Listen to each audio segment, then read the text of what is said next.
to your response, Dominic, I totally agree that education should be more the main focus, because in terms of that competitive spirit, and I believe that education could take you a long way, and especially because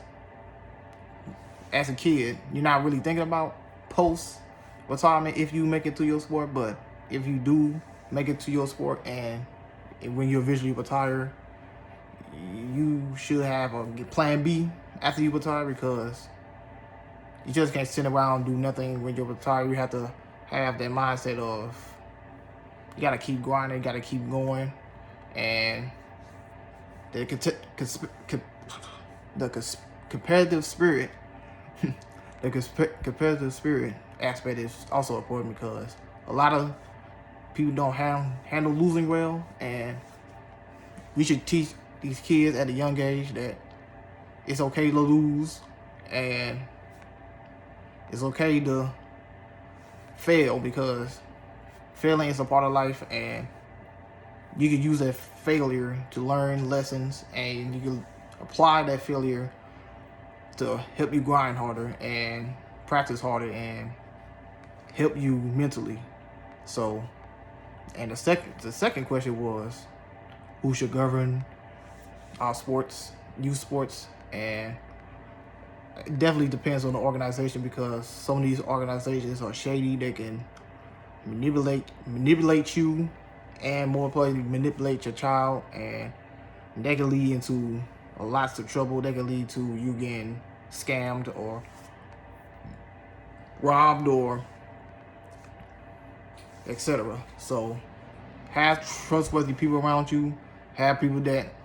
are honest with you, have people who can tell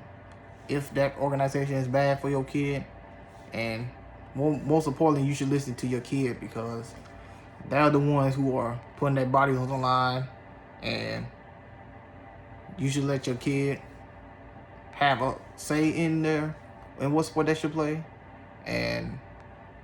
I agree with you. And the third question was, who has access to these sports? And it definitely depends, because some cities don't have as many sports as Los Angeles or Florida, and those cities have major opportunities because of resources,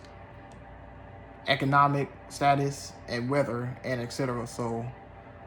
it depends on what city you live in, and it depends on the amount of people that you know, because some of these people there's a lot of cities that have big opportunities, like I said, and you gotta find an opportunity for your kid and not sit back and wait for the opportunity to come to you, because that could be gone in a heartbeat. So I totally agree with you on all three questions, and this was a good discussion, and I hope youth sports go back to where it once was at some point, like 15 to 20 years ago.